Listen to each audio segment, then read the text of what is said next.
Olá, vamos falar de um assunto super complexo e que está aí, na pauta do dia há muito tempo, a crise do sistema prisional brasileiro. Só que, olha só, um passo bem importante foi dado para tentar mudar esse cenário.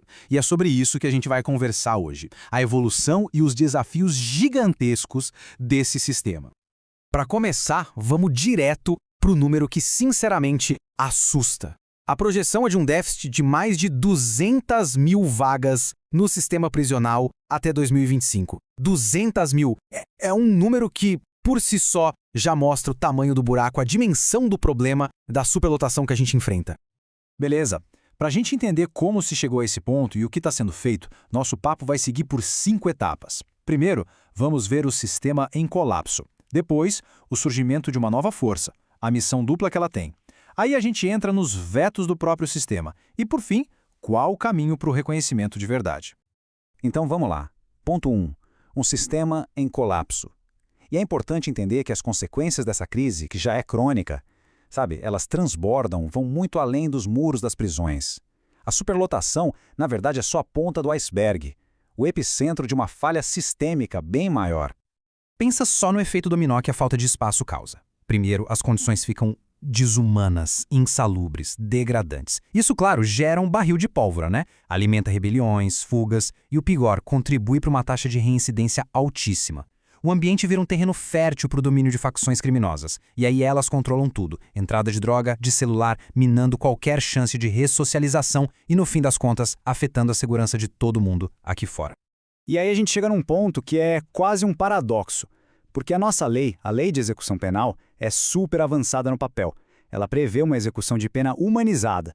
Mas, como diz aí na tela, a realidade mostra um abismo gigantesco entre o que está escrito na lei e o que acontece de fato lá dentro. Ok, diante desse cenário caótico, surgiu uma proposta de mudança bem significativa. Uma tentativa de solução, a criação de uma força policial específica para esse ambiente. Um passo, inclusive, previsto na Constituição para tentar profissionalizar a área. E essa nova força é a Polícia Penal. Ela foi criada oficialmente por uma emenda constitucional, a 104, lá em 2019. A ideia, basicamente, foi pegar os antigos agentes penitenciários e transformá-los numa polícia de verdade, sabe? Reconhecer o papel deles como peça essencial da segurança pública. E é aqui que a coisa fica complexa, porque a missão deles é dupla. É um verdadeiro malabarismo. Equilibrar segurança com dignidade. A responsabilidade que caiu no colo dessa nova polícia é gigante. E como a gente vai ver, essas duas missões vivem batendo de frente. Olha só a atenção. De um lado, o policial penal tem que ser duro, garantir a ordem, a segurança, impedir crime, impedir fuga.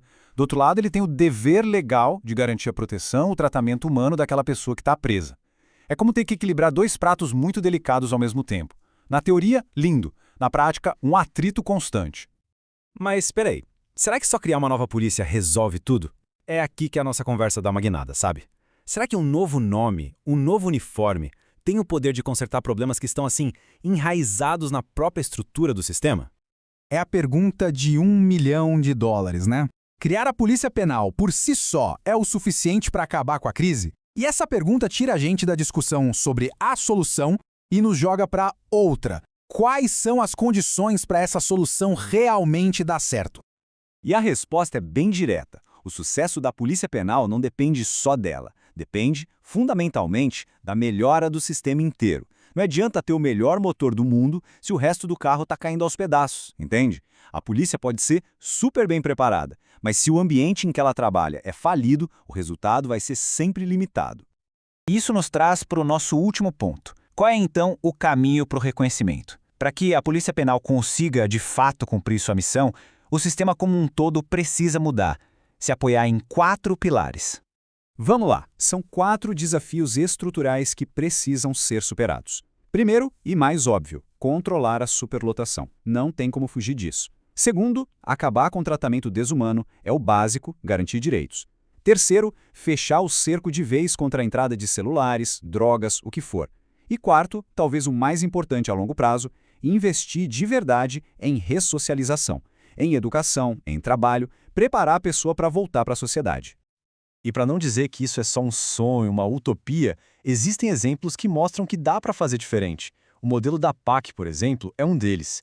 É um caminho totalmente focado na recuperação da pessoa, na humanização da pena. É a prova de que existem sim alternativas viáveis.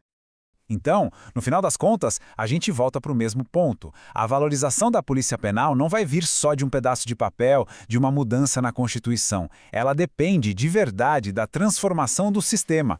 A evolução do todo é a condição número 1 para que essa nova força seja valorizada e, principalmente, para que ela funcione. E fica aqui uma reflexão final, que vai além do técnico, além do jurídico. É uma questão para a gente como sociedade. Como é que a gente encontra esse equilíbrio tão difícil entre segurança e humanidade? O que precisa ser feito para que essa reforma prisional saia do papel, deixe de ser só uma promessa e vire realidade? Bom, espero que essa conversa tenha trazido alguns pontos novos para pensar. Se curtiu a análise, já sabe, né? Se inscreve aí no canal e ativa as notificações para não perder as próximas. A gente se vê!